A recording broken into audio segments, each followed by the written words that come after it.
Hi folks, I'm Du Lutuli, Investment Manager at Lutuli Capital, and thank you for joining me today. Today I'd like to discuss financial literacy. What is financial literacy? To understand financial literacy, one needs to understand wealth management. Wealth management is a system that is designed to assist you in creating, managing, and utilizing wealth or money for your benefit. Like any system, it has foundational pillars that one needs to be coherent and competent in should they wish to master it or even exploit it for their benefit. Now, the pillars of this system are the different principles or aspects of financial literacy.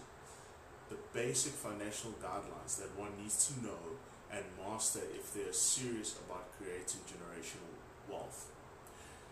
Multiple studies worldwide have proven that financial literacy has a direct impact on one's ability to make wise financial decisions. Because if you have limited resources, you need some sort of guideline, some sort of input method that says, how do I best utilize my limited resource to get the maximum output? So you need to understand financial literacy, and it has been shown that people who have some sort of comprehension of financial literacy are able to save better and invest smarter. And knowing this, perhaps you should ask or reevaluate how we are educating people about finances, or rather not even educating people about financial literacy. But until that happens, in my first video, I'd like to discuss the 4 key principles that make up financial literacy, or should make up your financial literacy education. It won't be easy mastering these, but I promise you with a little bit of practice you can, and if you do, you will benefit from this for the rest of your life. So the first principle is budgeting. Creating and maintaining a budget is one of the most important and basic aspects of staying on top of your finances. And in this modern day, no one has an excuse. There are multiple websites, multiple apps designed for multiple people in terms of financial literacy or financial knowledge, in terms of industry, whatever you're doing, whatever your comprehension of finance is. There's an app for you out there that can help you, that is user-friendly, can help you budget your money, because wealth management, wealth creation starts with first knowing where's your money coming from, how you're allocating it, and where is it going. You need to be able to keep track of your money and know where it's going, and you need to be purposeful in how you are using your money. And without following a budget, it's difficult to hold yourself accountable and know where you are falling short. So if you want to be wealthy, the first step is budgeting. You need to learn how to create, manage, and utilize a budget. Principle number 2 is interest earned and interest paid. So many mathematical courses or financial courses touch on interest, but here I'm talking at a layman's term that you need to understand at a very basic level what is interest and how does it apply to you. From an investment perspective, you need to understand the difference between simple interest and compounding interest, and how you want to opt for compounding interest and how it accelerates the wealth creation process. From a debt perspective, you need to understand that how can borrowing a small amount can lead up to me paying off an even bigger amount because of the interest earned. So you need to understand from a very early stage the concept of interest earned and interest paid and interest earned.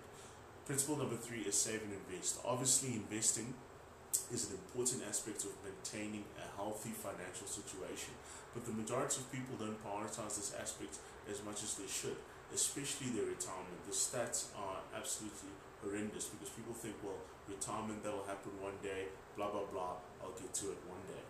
But your biggest advantage when it comes to long-term investing or retirement planning is the time. How long do you have to get to that goal? You know, the more time you have, the more realistic the goal. The less time you have, the less realistic the goal. So you need to learn how to work towards a goal. That is the key thing here. And you need to understand that there's a lot of value in paying yourself first, because the bills, the expenses will always be there. And having peace of mind requires financial security. This security comes through practice, diligence, and patience. And these are all qualities you'll develop when mastering your investing skill set.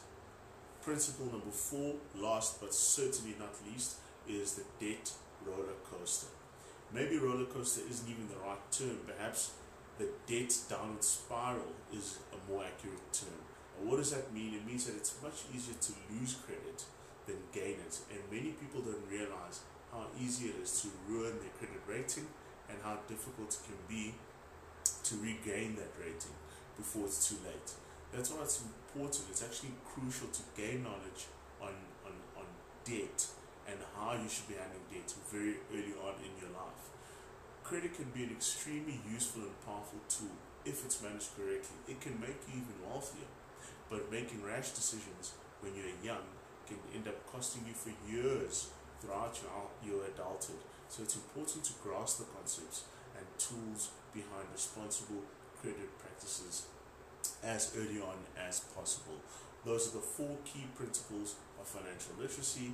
Thank you for listening, and I hope you found value in my video. If you did, please follow me for some more content, along with liking and sharing this video so it may help someone else out there. Look out for my next vlog, my next video blog, where I'll be discussing why I think financial literacy should be a basic human right.